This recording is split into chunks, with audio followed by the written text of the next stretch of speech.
باب 25۔ پس فیستوس صبح میں داخل ہو کر 3 روز کے بعد قیصریہ سے یروشلم کو گیا، اور سردار کاہنوں اور یہودیوں کے رئیسوں نے اس کے ہاں پولس کے خلاف فریاد کی اور اس کی مخالفت میں یہ رعایت چاہی کہ وہ اسے یروشلم میں بلا بھیجے، اور گھات میں تھے کہ اسے راہ میں مار ڈالیں۔ مگر فیستوس نے جواب دیا کہ پولس تو قیصریہ میں قید ہے اور میں آپ جلد وہاں جاؤں گا، بس تم میں سے جو اختیار والے ہیں وہ ساتھ چلیں، اور اگر اس شخص میں کچھ بیجا بات ہو تو اس کی فریاد کریں۔ وہ ان میں 8-10 دن رہ کر قیصریہ کو گیا، اور دوسرے دن تخت عدالت پر بیٹھ کر پولس کے لانے کا حکم دیا۔ جب وہ حاضر ہوا تو جو یہودی یروشلم سے آئے تھے وہ اس کے آس پاس کھڑے ہو کر اس پر بہتیرے سخت الزام لگانے لگے، مگر ان کو ثابت نہ کر سکے۔ لیکن پولس نے یہ عذر کیا کہ میں نے نہ تو کچھ یہودیوں کی شریعت کا گناہ کیا ہے، نہ ہیکل نہ قیصر کا۔ مگر فیستوس نے یہودیوں کو اپنا احسان مند بنانے کی غرض سے پولس کو جواب دیا، کیا تجھے یروشلم جانا منظور ہے کہ تیرا یہ مقدمہ وہاں میرے سامنے فیصل ہو؟ پولس نے کہا، میں قیصر کے تخت عدالت کے سامنے کھڑا ہوں، میرا مقدمہ یہیں فیصل ہونا چاہیے۔ یہودیوں کا میں نے کچھ قصور نہیں کیا، چنانچہ تو بھی خوب جانتا ہے۔ اگر بدکار ہوں یا میں نے قتل کے لائق کوئی کام کیا ہے تو مجھے مرنے سے انکار نہیں، لیکن جن باتوں کا وہ مجھ پر الزام لگاتے ہیں اگر ان کی کچھ اصل نہیں تو ان کی رعایت سے کوئی مجھ کو ان کے حوالے نہیں کر سکتا۔ میں قیصر کے ہاں اپیل کرتا ہوں۔ پھر فیستوس نے صلاحکاروں سے مصلحت کر کے جواب دیا کہ تو نے قیصر کے ہاں اپیل کی ہے تو قیصر ہی کے پاس جائے گا۔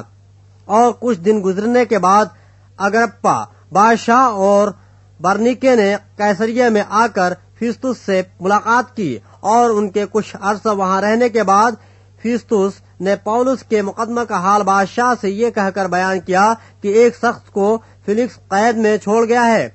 جب میں یروشلم میں تھا تو سردار کاہنوں اور یہودیوں کے بزرگوں نے اس کے خلاف فریاد کی اور سزا کے حکم کی درخواست کی۔